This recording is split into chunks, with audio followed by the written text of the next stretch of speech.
Hello and welcome to Dateline New Haven on WNHH-FM. I'm Paul Bass, inviting you to look behind the headlines on the stories that make our community tick. Well, here's the headline, folks.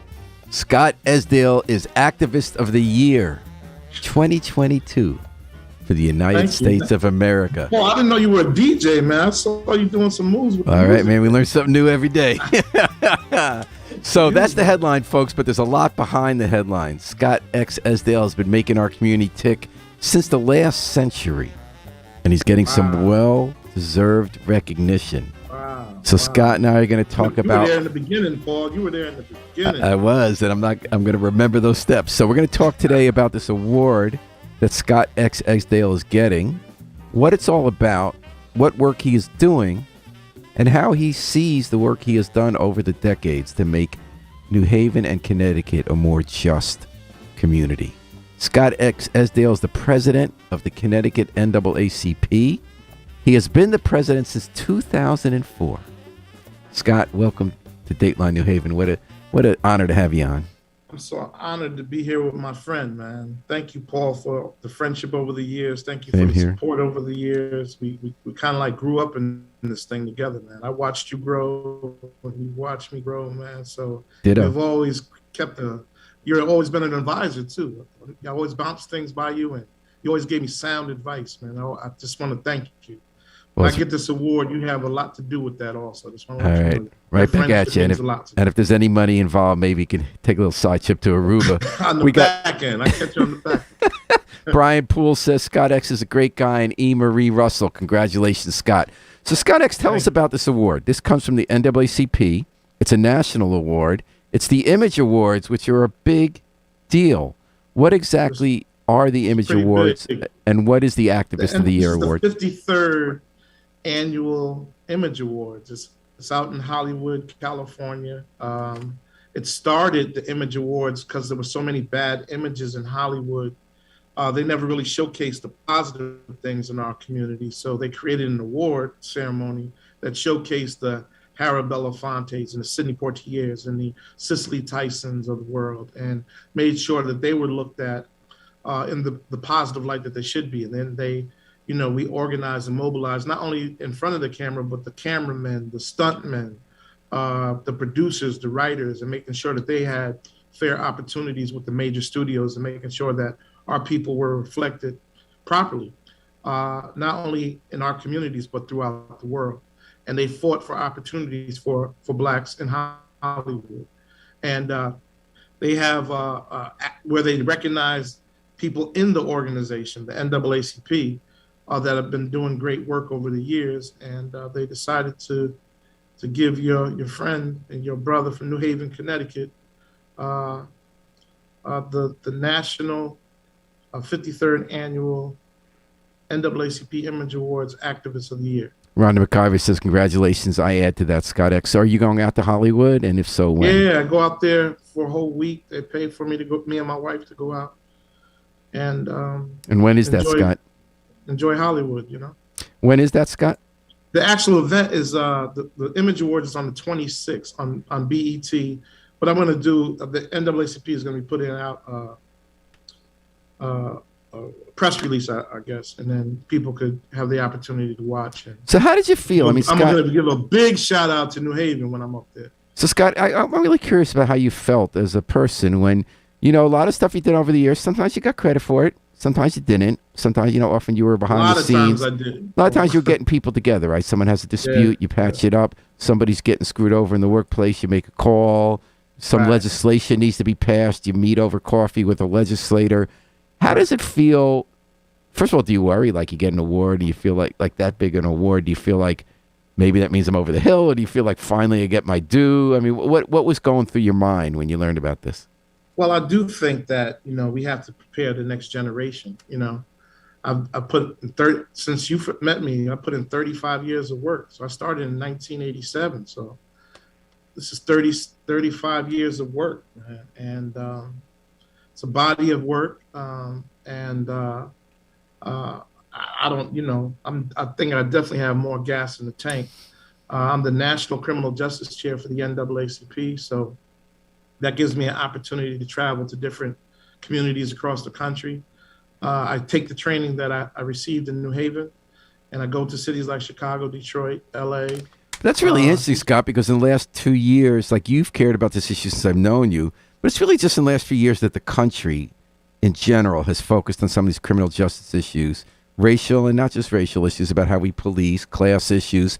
Tell me about some of the trips you made in your capacity as National Criminal Justice Chair. What was your most recent trip to another city about that? I'll tell you one of the toughest visits was to Chicago. And Chicago's violence is, off the meeting. And you know what's so interesting about that? You ever look at the maps in Chicago? They have a subway line, the L. And whether you're going to get shot or whether you're going to die early from disease is dramatically shaped by what stop of the L you're on. If you're like a wealthier and a whiter neighborhood, you're doing pretty well. You're not going to get shot. You're not going to get early like diabetes or hypertension. And it's off the charts in the others. The environmental stuff, too. So when you went there, what was up? So I don't know if you remember. Remember Otis Moss III? Mm-hmm. When he was young, when we started Elm City Nation, he was at Yale Divinity School, and Roger Van and I were mobilizing around the community, organizing around stopping the violence. We're talking late 80s and early 90s, right? Yep, around 90, 91. Mm-hmm. And he was at Yale Divinity School, and just to make a long story short, he after he left here, he went to Georgia. And then when President Obama was running for president, Reverend Wright, you remember that whole Reverend Wright situation? Jeremiah Wright thing, yeah. Yeah, that's absolutely right. And then he left the church, and then they went to go choose one of the top ministers in the nation, and they chose Otis Moss III. I remember Otis at the press conferences with the local NAA, too. He was on that slate with Roger Van when they took over the NAACP. I used to bring him to the prisons and bring him to Bassett Street Park and Gulf Street Park. And so now he's a minister in another city, huh? Yeah, so now he's getting in one of the biggest, most prominent churches. This is where Michelle Obama grew up, Oprah Winfrey and all this stuff. And he's got the job. And me and Roger on the phone like, are you watching CNN right now? And there's Otis, in front of the church and this big press conference. And it's amazing how, how all this stuff plays out. You never know that these people are going to move in these different directions. But once again, to make a long story short, so when I go to Chicago, I call Otis and said, listen, if anywhere I'm going to have this meeting, I'm going to have the meeting at your church on the South Side. And all these different leaders and all this press and the NAACP is coming to Chicago to have this conversation about, and we had it at Otis Moss Church. And what were you there to talk about? People got pissed. People got pissed because we had it on the South Side and we didn't have it on the West Side. And that gang thing is serious out there. And I was taking it kind of lightly, but I was like, whoa, this thing is pretty deep. So were you there to hold a meeting about gang violence? Like, when was this? Yeah, about gang violence. And when was this, Scott? I forgot the actual year, but I would say about 4 or 5, well, maybe even a little longer than that, maybe about 6 years ago. And how'd it go? That was one of my roughest. There in New Orleans was the toughest. They were the toughest cities. And New Orleans was a huge issue because of the individuals that were so displaced over the Hurricane Katrina. It still hasn't really gotten back. And there's a lot of like turmoil and fighting and local, beefs that people have for, over the whole Hurricane Katrina situation. And I just stepped into a situation that was really, really hostile.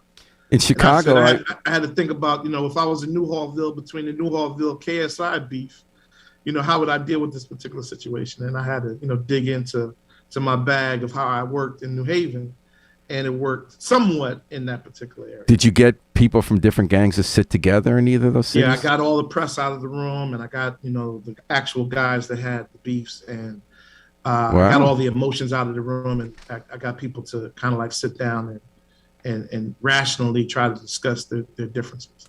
But I learned all those techniques in New Haven. And, I've been watching Chicago closely because of Lori Lightfoot.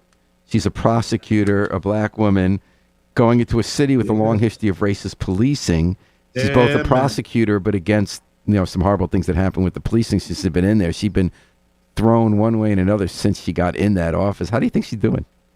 Well, just to let you know, we've had our situations. Remember the Billy White situation, Hmm. the Malik Jones situation. So over the years, Paul, we were out there with all the marches and the protests and the turmoil with the police departments and Michael Jefferson trying to get the civilian review board with the subpoena power. And man, we've been through a lot over the years, and a lot of that history helps me when we go to these different cities and towns. I remember And going it's with you in a Chicago. caravan into East Haven after Malik Jones, Remember that a New Havener, was shot to death at East after the Haven Malik cop. Jones. And there were just 8 of our cars. And at the That's right. New Haven cops were escorting us. And then at the That's right. town line, the East Haven cops would not allow the New Haven cops to continue. So you had a That's negotiation right. with the officers. You knew the That's police right. chief in East Haven, Lenny Gallo. And we That's all right. went in Paul, without. man, we got a rich history, We went in man. You were right. without. You're giving it play by play. We went in there without any New Haven It was escort. like 30 of us and about 3,000 of them. And I had just written some stories about the racist police where we put like cartoons of them with their badge number 666 in the Yeah. New Haven Advocate. And we got in there and you had a rally at the police station. I was thinking, man, Scott's got guts. And all these Yeah, man. officers were lined up around glaring at us and they started Had a bunch flashing. of death threats during that time, man. They I flashed remember- T-shirts that said "Boys on the Hood" because we had written That's about how right. their softball team was about like cracking open black people's skulls, and it was all Remember play by controversial. play, Paul. What were you thinking while you were there that night? Because I remember what I was thinking. I was You know, thinking, it's are we going to interesting get out that- of here? One of the officers that helped us get through New Haven, through East Haven, and get back safely, right? Once again, it was only about 30 of us, 30, 40 of us. And Mike Howell was the New Haven police officer at that particular time. He was just a low-level officer at that particular time. He's now the assistant chief. Kenny Howell. Yeah, his brother's Mike Howell. Me and Mike grew up Oh, together. okay. Yeah, but I'm sorry, I made a mistake. Mike and I grew up together, but Kenny was the one that was the security that got us through that whole situation and got us back safe. But that was a day that I didn't know if I was going to be living the next day. There were a couple times that I remember Yeah, leaving I East didn't know- Haven I with didn't know if looking we through were the gonna rear get view through mirror. that. But you've been I able to didn't know bring if we were that. going to get through that one. But you've been able to bring those lessons, Scott, to New Orleans and Chicago in capacity as a Yeah. national representative of the NAACP to settle beef. So we're talking about that on Dateline New Haven and WNHH-FM, New Haven's home for community radio. Scot X. Esdaile, president of the Connecticut NAACP, since the 80s working for justice on the streets of New Haven and Hamden, has just been named the Activist of the Year for the country 2022, the NAACP Image Awards. So it's got, when you and I met in the 80s, and you started a group called Elm City Nation. You grew up in Right. New Haven. You cared about criminal justice. Elm City Nation, it wasn't exactly the Black Panthers, but it was like the brothers on the block, right? As the Right. Panthers used to say, people who weren't tapped in to the NAACP. And back then, the NAACP had a different image. They were wonderful people, excellent That's people. right. We all respected them, the work they did. They were seen as more middle class, right? And then Mhm. you and Roger Van kind of changed that in New Haven. You changed who was the That's right. leadership, who was connected. Did you ever think back then that you would be representing the NAACP to have gang members in a room in LA or Chicago? Tell Never me in a about million that. years. And when Roger came to me, I was like, Roger, there's no way that's going to happen. I just want to let you know, there's no way I'm going to be the president of the NAACP. Now, I'll support you and I'll campaign for you and I'll support you, but it's never going to happen, Roger. And I want to give a big shout out to Roger, too. He actually has 4-stage prostate cancer. We've all been following that on Facebook. Oh, yeah, man. Horrible. He's fighting and battling every day with that, and I'm praying for him and his family, man. I like the messages, though. He's got a real push to live. Yeah, man. So tell me about the NAACP. Has it changed? Has America changed? Have we changed? If you evaluate and assess, I don't think that much has changed. I should say a lot has changed. Let me not be. What I meant was, how did we get from Scot X. Esdaile was challenging the way civil rights organizations were not connected to the brothers Right. on the block? You've, in the decades since, ascended to being able to call the shots in Connecticut for the NAACP. Now you're helping to do the work nationally, the very work you started doing. Have you and others brought the NAACP along? Has America pushed it in a different direction? Has your perspective changed? What do you think it is? I definitely think the NAACP is different, and they're more open to different styles of activism. As you had stated, they were very conservative, very older demographics in reference to age. We were young in our 20s and 30s. I think Roger became branch president around 24, 25. And I think we definitely made a different change. We brought people into the organization that definitely would have not been involved in the NAACP. And we also motivated individuals from around the country to get involved in the NAACP nationwide.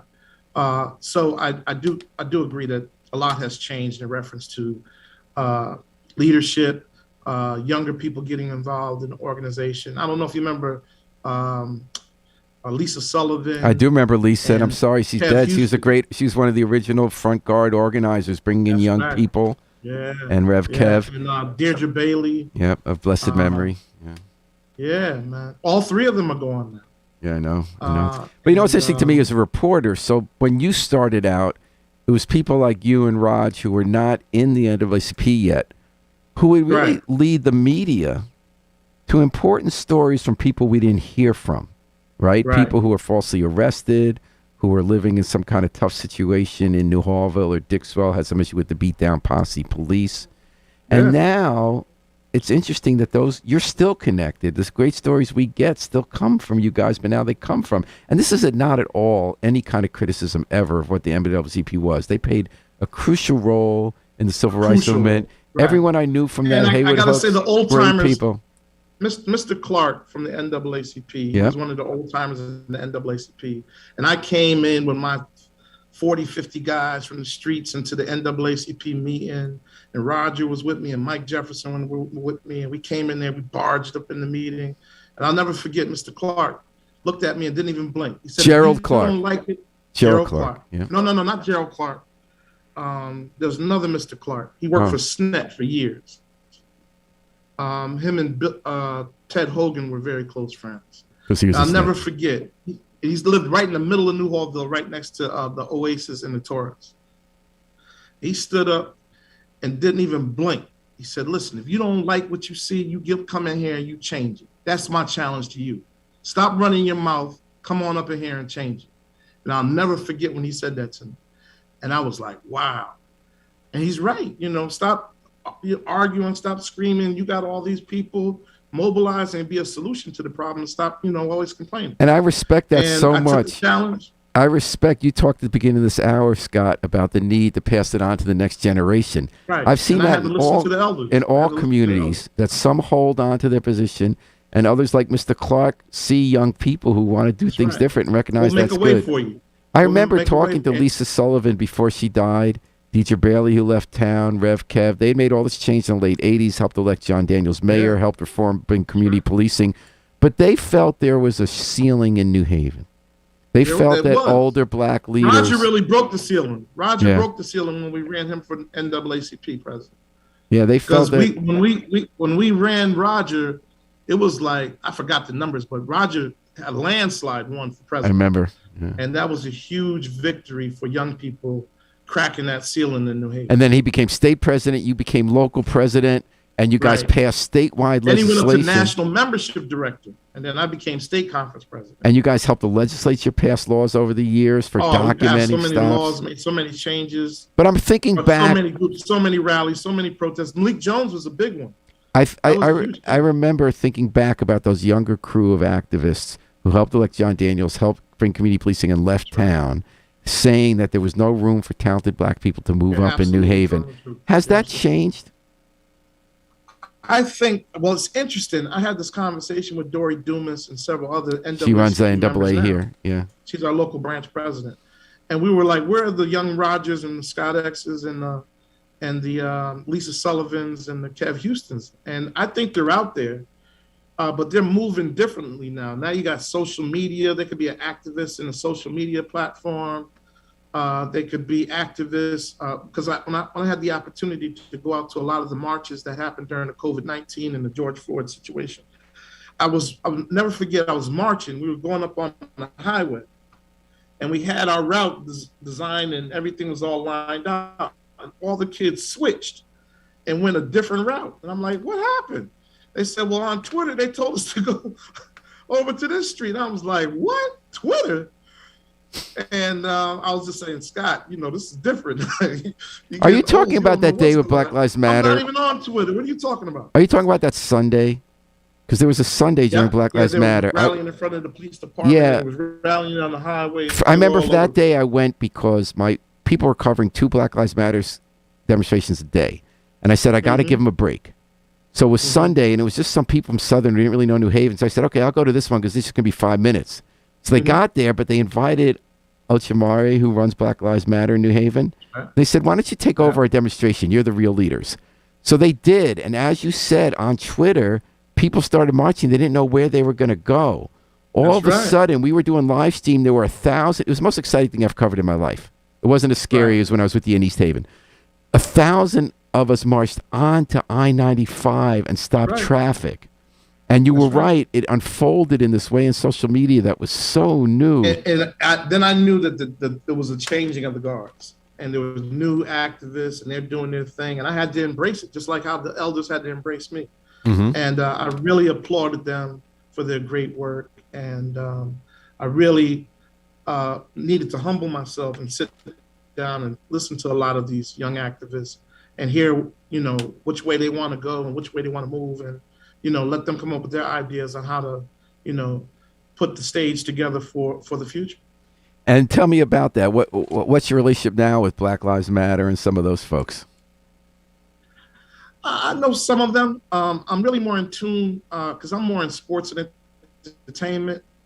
And I've always kept myself in sports and entertainment and working with young people, meaning youth. And I'm in tune with a few of the guys from Black Lives Matter, but there's a bunch of other groups, man, a lot of different social media groups that are out there. And I stay in tune with them, and I always talk to them. I started a new TV show, a hip hop TV show called That Life TV Show. Well, tell me about that again. What's it called? ThatLifeTVShow.com. ThatLifeTVShow.com. And where does one watch it? Online or also on TV? It's on WCTX with WTNH. We shoot out of the WTNH studio. We're on our third season. We're on our third season, and we're trying to get nationally syndicated right now. And what happens on the show? It's a hip hop show. It's young activists. We're talking about hip hop issues. We're talking about issues in the community. We're talking about activism. We're talking about young people that do not want to take the vaccination and why they don't want to take the vaccination. And then I have like doctors and scientists that talk to the young people and figure out how to work out the solutions and the problems to, people's different conflicts on these different issues and the issues around policing. So I just try to do what I've been doing and trying to. Do you host the show, Scott? Young people. Huh? What's your role on the show? Sorry? I'm the executive producer, and I put the money up and I raised the money for it. And this is going to be my life after. And well, I'm always going to be involved with the NAACP, but that's excellent. George Vader Johnson setting up my transition. Agents of change, these young leaders. George Vader Johnson. Thanks for listening, Greg. But I'm not actually on the show. I have a host from Hot 93.7 Big Reg. I let all the young people do all the talking. I just put the pieces together to give them the stage. Yeah. And that's my new thing. And then you're listening to Dateline New Haven, WNHH-FM, New Haven's home for community radio, 103.5 FM, live streamed on newhavenindependent.org. So you kind of jumped ahead of me here on all these questions, Scott. Sounds like you really are looking forward to the next generation and planting those seeds, which I think you're always up to, working with the school and working with the youth. Thinking about this award you got, Scott X. Esdaile has now gotten the NAACP Image Award Activist of the Year. Some of the other stuff you're open to recently, the 1 Million Jobs campaign. How's that going? And why don't you tell our listeners exactly what that is? For the formerly incarcerated. Once again, go to that website, 1 Million Jobs, millionjobscampaign.com. We started in New Haven, so I'm at the national stage, and we're talking about all these different cities and all the different issues. What we've been evaluating and assessing, not only here in New Haven, but all over the country, that reentry has become a hustle. And there's a whole lot of training, and no job. Training, and no job. And people profiting off of people suffering, our people suffering, meaning in our community. And I had young people come into our offices saying that, I pulled up my pants, I covered my tattoos, I even have to cover tattoos now. Did everything that they asked. I did everything that you asked me to do, and I still don't have a job. I got all these certificates and no job. I'm like, this can't be true. And then I'll go to another city, same thing. Next city, same. I'm like, wow. And there's so So many I jobs started open right doing. now. Jobs are going begging in the economy. So what's going I on? know. So I started this conversation about 4 years ago, but it's still a huge problem. And I went to find out who was the number one employer of formerly incarcerated individuals. I found out that it was Johns Hopkins Hospital in Baltimore, Maryland. I'm not saying that they're the best, but that's the best I found. But out of their 50,000 individuals in their network, 10% of their employees are formerly incarcerated individuals. I said, I got to go down there and check That's this out. awesome. So I go down to Baltimore. I meet with the president, CEO, meet with the head of security, meet with the head of human resources. We kick the tires and see if it's real. We look under the hood. And I'm like, wow, this is real. And I'm talking to the guys, and they're telling me how their lives changed around and how they went back to community college and got a bachelor's degree, and now how this person's a nurse. I'm like, wow. I said, if I, my relationships, I could sign a deal with all 27 hospitals in Connecticut because I have a relationship with the Connecticut Hospital Association. So I came back, and Kevin Meyer was the head of human resources. Said, yeah, I was like, Kevin, do you know about this? And he said, I heard about it. So and so. I said, well, why isn't Yale New Haven Hospital doing it? He said, I would love to do it. So I said, listen, I'm gonna dig in, find out what's going on. I'm gonna raise some money, come back and try to figure this thing out. Make a long story short, come back. We signed an agreement with Yale New Haven Hospital. We signed an MOU agreement. Out of their 10,000, they have 30,000 in their network, but 10,000 in New Haven. They signed an agreement. Me and Kevin signed an agreement for 5% of their jobs to go to formerly incarcerated individuals. So that's 500 of the 10,000 with the intent to go up to 10%, which would be 1,000 jobs for formerly incarcerated, strictly just for formerly incarcerated individuals. Then I signed an agreement with all 27 hospitals across the state of Connecticut. We now just signed an agreement with CVS. We're in discussions with Amazon and Yale University. And this thing is really moving. We have hopefully, if you see in New Haven, you'll see we got work signs around the community. We have a whole, you go on the website, you can see all our reports and all that kind of stuff and learn a lot more about. And how many jobs has Yale New Haven hired those people, Scott? Oh, Yale New Haven, 40% of everybody that we brought to, they hired so far. And right now, I think we had about 200 people come on our website so far in this last quarter of the last 3 months. So we do a quarterly report over this last 3 months. We had about 200 people come on the website and fill out the application. Johns Hopkins Hospital is probably around the same number too. Around 40% of everybody that comes through. Scott Esdaile, Yale's been doing a great job, Paul. Scott They've Esdaile really been keeping their word. Doing God's work here. Tell me about the Chef vs. O'Neill. So back when we were starting out, there was this lawsuit back in the last century to desegregate Hartford schools that caused some changes statewide. But it took until a month ago for the case to be settled between the state and the plaintiffs about how we're going to desegregate schools. They're going to expand the open choice program, which lets city kids go to suburban schools. It's going to create more magnet schools. Is that going to do the trick, Scott? Do you feel like this had the right ending? I don't know, man. I had this conversation with Attorney John Britton, who's like He was the lead plaintiff's lawyer. He's the lawyer. And he's like, I call him once a week to get advice on pretty much. He's like one of you, Paul. You're my media guy. He's my he's my attorney, and without being my official attorney, but he gives me all the advice on these type of things. And he had the evaluator, had the conversation with the plaintiffs in the case up in Hartford. It's interesting, if a child leaves our community and goes out to the suburbs, are they going to get a better education? The racism treatment, we've seen the black faces of children that go out there and then the white students treat them all bad. And they, so there's a lot of turmoil still going on in this country. You asked me, has much changed? A lot hasn't changed in reference to the treatment in these schools and these cafeterias and these hallways. And the social media plays a big thing too, of the social media and the internet bullying and all that kind of stuff that's going on. So I still, the minority teacher recruitment initiative that we have in reference to the lawsuit that we're working on in Waterbury, where 80% of the student body in Waterbury is Black and Latino, but less than 8% of the faculty is Black and Latino, right? So 90 to 92% of the faculty I shouldn't say that. I say about 85% of the faculty is white females from the suburbs, right? In the inner cities. And there's a turmoil experience in the inner cities, right? And there's a turmoil experience out in the suburbs. So when you ask me this question, is it going to change? I don't know.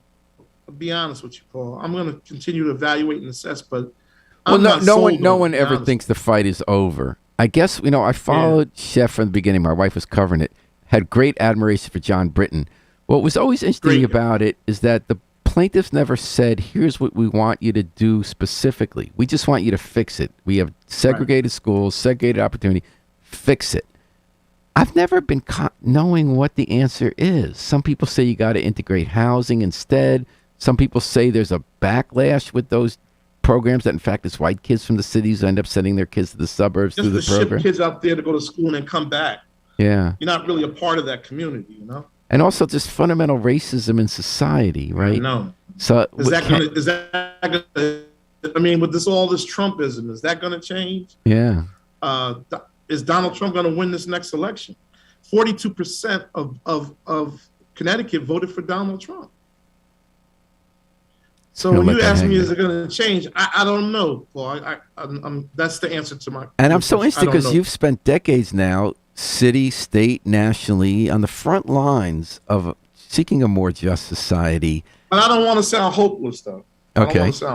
Well, you're getting a lot of people jobs. You get a lot of laws passed. But we're going to keep pushing. We're going to keep on pushing for the change, though. All right. We're going to keep on fighting until we get it right. All right. Well, then I think I'm gonna close down that. Hold 1 second, Scott. We're gonna thank you for being on Dateline. You gotta do this more often, Paul. You are always welcome on WNHH FM. Scott X. Esdaile, president. Are you taping this? Yeah, this is going to replay. This, right? Yeah, it's live and it's going to replay. Yeah, and there'll be. Put this up on my social we'll do an article with the video embedded. It's interesting how radio's changed. Talk about social media. So we have this FM channel, right? And some people listen to it, but it doesn't have a big range. But a lot more people listen on the internet. And then a lot more people watch it on Facebook. And then a lot of people see or listen to the show after it's over than watch it live. Everything's changed in our world, man. We've watched it change. But you saw the newspapers dying and you went to the digital media platform way before I was like, Paul, what are you doing? And do you remember they didn't even know what YouTube was back then or Facebook? Isn't it wild? Great job, Scott. Greg says, great job, Scott. Keep grinding, Mr. President. Well, I got to tell you did fill me with hope. I love all y'all, man. Love New Haven, man. This is my hometown. I love all you. Thank you for all the great years of helping me turn me into who I am today. And thank you for all the support that I've received from the mighty great city of New Haven. And you're not done yet. E. Marie Russell says, thank you, Scott X. Much respect. Scott X. Esdaile, president of the Connecticut NAACP, son of New Haven, still making it happen. And he's going to be the Activist of the Year, 2022 NAACP Image Awards. He's heading to L.A. for a deserved round of recognition. Thanks for joining us. Thanks, Harry Drost, our station manager. We're going to take it out with the Afro-Semitic Experience performing I Wish I Knew How It'd Feel to Be Free from the Groove CD, A Plea for Peace. This is Paul Bass inviting you to fly free with us all day and all night long at WNHH, New Haven's home for community radio.